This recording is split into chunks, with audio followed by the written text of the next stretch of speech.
कहां निर्मित करूं, किस जगह पर बनाऊं। बहुत सुंदर प्रसंग, इसको भी समझ लेना। शंकर के शिवलिंग को बनाने के लिए मिट्टी कहां की होना चाहिए, किस जगह पर बनाना चाहिए, मिट्टी में कैसा जल मिलाना चाहिए। जब शिवलिंग का निर्माण करें, शंकर के शिवलिंग को जब बनाए तो सबसे पहले कैसे बनाए, उस तक का विधान शिव महापुराण में और लिंग पुराण में कहा गया। महाराज कहा क्यारे की मिट्टी हो, क्यारा मतलब समझिएगा, जिस मिट्टी पर कोई गंदगी ना करी गई हो, ऐसी जगह का कोई भाग मिट्टी का लाया जहां कोई गंदगी ना। शिव महापुराण की कथा देखो, पिछले वर्ष के लॉकडाउन से लेकर अभी तक की जो कथाएं आप लोग सुने हैं, उसमें शिवलिंग मट्टी का किस तरह से बनाया जाए और कैसी मट्टी हो और उसमें पानी कैसा मिलाया जाए, कैसा शिवलिंग तैयार करा जाए, उसका विधान वर्णन नहीं कर पाए, परंतु आज कथा निकली है तो उसको सुन लो। क्यारे की मिट्टी, क्यारे की मिट्टी मतलब जिस मिट्टी पर कोई गंदगी ना करी गई हो, ऐसी जगह की मिट्टी को लेकर जाए और मिट्टी को लाने के बाद थोड़ा पानी का सींचन कर दें, अर्थात घर में लाएं तो उससे पहले मिट्टी को पवित्र करें। अपने घर में गंगा जल रखा हो, यमुना जल रखा हो, सरयू जी का जल रखा हो, उससे मिट्टी का सींचन कर दें। मान लो अगर ये जल नहीं भी है तो जल के अंदर थोड़ा सा इत्र डालकर मिट्टी का सींचन करें। अगर इत्र भी नहीं है तो जल के अंदर थोड़ा सा दूध डालकर मिट्टी का सींचन करें। दूध भी नहीं है तो एक बेलपत्री जल के अंदर डालकर उस पानी का सींचन करें। बेलपत्र भी नहीं है, पीपल का पत्ता डालकर उसका सींचन कर दें। पर मिट्टी पर घर में लाते से ही, ये नहीं कि मिट्टी आज लाए और तुमको शिवलिंग कल बनाना है, तो मिट्टी अगर 1 दिन पहले लाए हो, 2 दिन पहले लाए हो, 4 दिन पहले लाए हो, तो उसी दिन जल का सींचन होना चाहिए। ये नहीं कि जिस दिन बनाएंगे उस दिन सींचन होगा। मिट्टी पर पानी का छींटा, सींचन भले ज्यादा मत डालो, पर छींटा तो उस दिन लगा देना चाहिए जिस दिन घर में मिट्टी लेकर आए हो। जिस दिन, फिर भले तुम शिवलिंग 15 दिन बाद बनाओ, 8 दिन बाद बनाओ, 10 दिन बाद बनाओ, 3 दिन बाद बनाओ, और उस समय पर मिट्टी का सींचन उस समय हो जाना चाहिए। फिर कहा जिस दिन शिवलिंग का निर्माण करो उस दिन प्रातः में अगर आप शिवलिंग बना रहे हैं तो ब्रह्म मुहूर्त में मिट्टी को गला दो। किस पानी से गलाना है उसका भी प्रमाण, उसका भी शास्त्र वर्णन कर रहा है। किस जल से गलाया जाए, शिव महापुराण की कथा कहती है अगर आपको आज शिवलिंग का निर्माण करना है, शाम को आप शिवलिंग का निर्माण कर रहे हो, तो अपने पानी का जो मटका होता है, हंडा होता है, रसोई घर में जहां पानी भर कर रखते हो, उसके नजदीक में एक कलश जिसमें अलग से ताजा जल भरा जाए और उस पर प्लेट ढकी हो और उस पर एक चावल का दाना रखा हो, उस जल को लेकर आओ। थोड़ी देर रखा रहे, आधा घंटा, 2 घंटा, 3 घंटा, 15 मिनट, 20 मिनट, पर वो पानी वहां रखा होना चाहिए। रसोई घर में अन्नपूर्णा का निवास होता है, परिंदे के पास पितरों का निवास होता है। अन्नपूर्णा, पित्र सब रसोई घर के भीतर विराजमान होते हैं। शास्त्र कहता है 33 कोटि देवता एक समय के लिए, एक क्षण के लिए हमारे रसोई घर में प्रवेश करते हैं। इसलिए रसोई घर को तुम पूरे घर को स्वच्छ रखो ना रखो, पूरे घर को तुम साफ रखो ना रखो, पर रसोई घर एकदम क्लीन होना चाहिए, साफ होना चाहिए, स्वच्छ होना चाहिए। आज के जमाने में तो खैर गया, पर पहले जब मट्टी के चूल्हे होते थे, जब चूल्हा बंद होता था तो उसको गीला कर कर, गोबर को या पानी में उसको गीला कर कर, एक कपड़े को गीला कर कर पूरे चौके को, रसोई घर को पोंछा जाता था। मिट्टी का होता था वो, तो भी उसको पोता लगाते थे, पोंछते। तो पहला क्रम है पार्थिव शिवलिंग का निर्माण। सावन के महीने में अगर आप शिवलिंग बनाते हैं, सोमवार को शिवलिंग बनाते हैं, तो नियम ध्यान रखिएगा। महाराज लिंग पुराण से है ये, इसका नियम ध्यान रखिए। क्या करना है, मिट्टी को लाना है, जल का छींटा देना, छींटा जरूर देना है।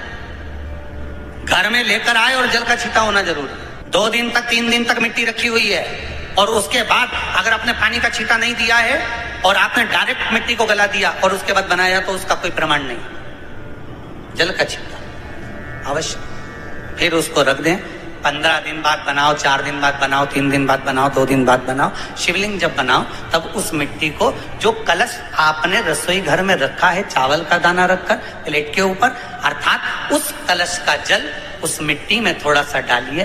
क्यों डाला जाता है उसका भी भाव वर्णन किया है। अब भविष्य पुराण, स्कंद पुराण और अग्नि पुराण, इन तीनों से ले लिया गया।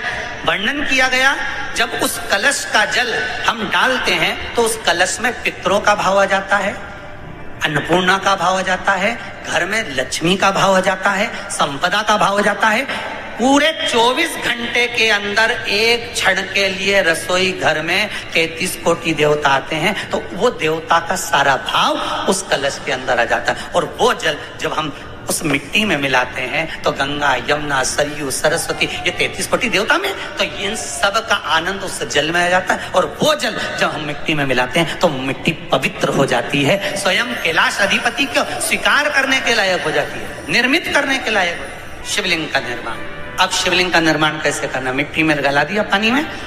सबसे पहले शिवलिंग बनाने से पहले पात्र को, पात्र जो होता है उसके नीचे एक बेलपत्र रखी जाती है। क्या रखना है? एक बेलपत्र। शंकर को झेलने के लिए कोई साधारण नहीं है पात्र जिसपे झेला जाए। स्वयं गंगा शिव की जटा में, और आप शंकर के शिवलिंग का निर्माण कर रहे हो, कोई साधारण नहीं हो सकता। स्वयं आप विदेश्वर संहिता के अंतर्गत पढ़े कि ब्रह्मा और विष्णु, ब्रह्मा ऊपर जा रहे हैं, भगवान विष्णु नीचे जा रहे हैं, तो पता नहीं कर पा रहे कि यहाँ चरण कहां पर और शीश कहां पर है, उसको जान ही नहीं पा। बस एक बेलपत्र साधारण भाव में, बेलपत्र भी सीधा भाग, और इस बेलपत्र की जो डंडी है वो उत्तर दिशा में रखना है थाली के अंतर्गत। जब आप शिवलिंग का निर्माण करें उत्तर, इसके ऊपर जो गलाई हुई मिट्टी है वो डाल दीजिए, और डालने के बाद सबसे पहले शिवलिंग का स्वरूप बनाना है। सबसे पहले नीचे की जलाधारी नहीं बनाना। क्या बनाना है? शिवलिंग का स्वरूप बनाना। बनाने के बाद उसी शिवलिंग के पास में और मिट्टी डाल लीजिए, फिर जलाधारी का निर्माण करें। फिर शिवलिंग जलाधारी निर्मित हो गई। शंकर जी का संपूर्ण परिवार शिवलिंग में रहता है, आपको पहले भी कहा। भगवान भूत अधिपति भूतेश्वर, भगवान शिव का संपूर्ण परिवार शिवलिंग में, पहले भी कथा में कहा, आज फिर आपको वर्णन कर देते हैं। जैसे ये जलाधारी है गोल, ये चरण है, ये शिवलिंग है। ये जो गोल भाग है जहां पर भगवान शंकर का शिवलिंग रखा है, ये पार्वती जी का हस्त कमल है। जहां से पानी नीचे गिर रहा है, इसके राइट भाग में श्री गणेश जी का स्थान, लेफ्ट भाग में श्री कार्तिकेय जी का स्थान। बीच में जो एक मोटी सी लाइन होती है जलाधारी में, वो पार्वती जी के सुंदर पुत्री अशोक सुंदरी का स्थान। शंकर जी के ऊपर जो तिकोनी रखी रहती है, उसके ऊपर से जो जल बूंद बूंद नीचे गिरता है, ये जो पानी बूंद बूंद नीचे गिरता है, या आप कलश से जल चढ़ाते हो या आप संगीत से जल चढ़ाते हो, तो ये जो पानी गिर रहा है, ये शंकर भगवान की 5 पुत्रियां, जया, विषहरा, शामरी बारी, दोतली और देव, ये शंकर जी की 5 बेटी। कार्तिकेय भी है, गणेश भी है, अशोक सुंदरी भी है, शंकर जी की 5 बेटियां भी हैं, शंकर भी है और पार्वती भी। अर्थात शिव जी के परिवार में आपको गणेश जी की पूजन अलग करने जाने की जरूरत नहीं पड़ेगी। शंकर के परिवार में पार्वती जी की पूजन अलग करने जाने की जरूरत नहीं पड़ेगी। कार्तिकेय की पूजन अलग जाकर करने की जरूरत नहीं है। शंकर का परिवार शंकर के शिवलिंग के साथ में उस जलाधारी में संपूर्ण परिवार शंकर का विराजमान है। संपूर्ण परिवार, कुछ भी नहीं, संपूर्ण, और पूरा परिवार है महाराज। फिर वही बात आई, ध्यान दीजिएगा, जिस व्यक्ति को नींद ना आवे, रात्रि को सोते समय टेबलेट खाने की जरूरत नहीं, शंकर भगवान की 5 पुत्रियों का नाम लीजिए। जया, हाथ में जल लो, पलंग पर बैठो, जल हाथ में लिया, जया आचमन कर लो। विषहरा आचमन कर लो, शामली बारी आचमन कर लो, दौतली आचमन कर लो, और देव आचमन कर लो। ये शंकर की जो 5 पुत्रियां हैं, ये ऐसी पुत्रियां हैं जो निंद्रा देवी को लेकर आती हैं और हमें विश्राम का आनंद सुख प्रदान करती हैं, हमारे नैनों पर विराजमान रहती हैं। हाँ, यदि विवाह नहीं हो रहा, शादी नहीं हो रही है, बहुत समय से लगन देख रहे हो, शादी नहीं हो रही, बहुत समय से परेशान हो गए कि विवाह ही नहीं हो रहा, हम तो टेंशन में पड़ गए, लड़की 28 साल 30 साल का लड़का हो गया, विवाह नहीं हो रहा, कुछ मत करो। अष्टमी तिथि आए तो अशोक सुंदरी वाली जो जगह है, वहां पर हल्दी की 7 बिंदियां लगा दो, लड़का लड़की का हाथ उस बिंदी पर रखवा दो, उसका नाम गोत्र बोलो, उसी हल्दी में उसके हाथ पीले करवा दो और पीपल के पेड़ पर उस हाथ के 5 छापे पड़वा दो। 3 महीने में विवाह पक्का हो जाता है महाराज। उसका इतना अशोक सुंदरी के उस हल्दी का इतना प्रमाण, 3 माह के अंतर्गत विवाह न किया। इतना इतना प्रमाण है महाराज। भगवान शिव की आराधना का कोई साधारण निर्मित करा शिवलिंग। ये वीडियो आप लोगों को कैसी लगी है हमें कमेंट करके ज़रूर बताएं। वीडियो हमारी फुल वॉच करने के लिए आप सभी लोगों का बहुत बहुत धन्यवाद।